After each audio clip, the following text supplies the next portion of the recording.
फाउंडेशनच्या माध्यमाने दिव्यांगांना शिक्षण, रोजगार, आरोग्य देण्यासाठी संस्था काम करते आहे.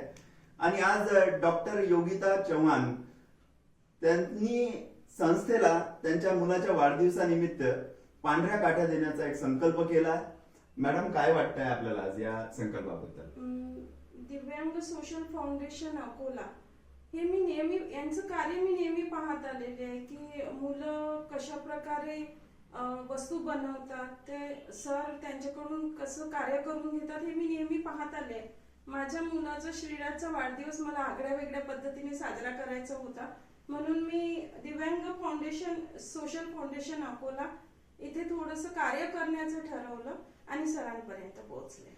एवढंच नाही तर आमच्या दिव्यांग बांधवांना मेडिकल फॅसिलिटी, त्यांचं चेकअप असेल आणि त्यांना होमिओपॅथीचं औषध देणं पण त्यांनी मान्य केलं आहे आणि एक सेवा देण्याचा भाव त्यांच्यात आहे. तर मी सर्वांना विनंती करतो की आपण पण जसं यांनी एक वाढदिवस सेलिब्रेट केला, पण तो एक सामाजिक पद्धतीनं, तर केक न कापता, परंतु एक चांगल्या विधायक कार्यात जर हातभार लावला तर दिव्यांगांना पुढे नेण्यासाठी आपली संस्था जी काम करते त्याला एक हातबळ लागेल. आपण सर्वांना विनंती करतो की आपण सुद्धा दिव्यांग सोशल फाउंडेशन या संस्थेशी जुळावं.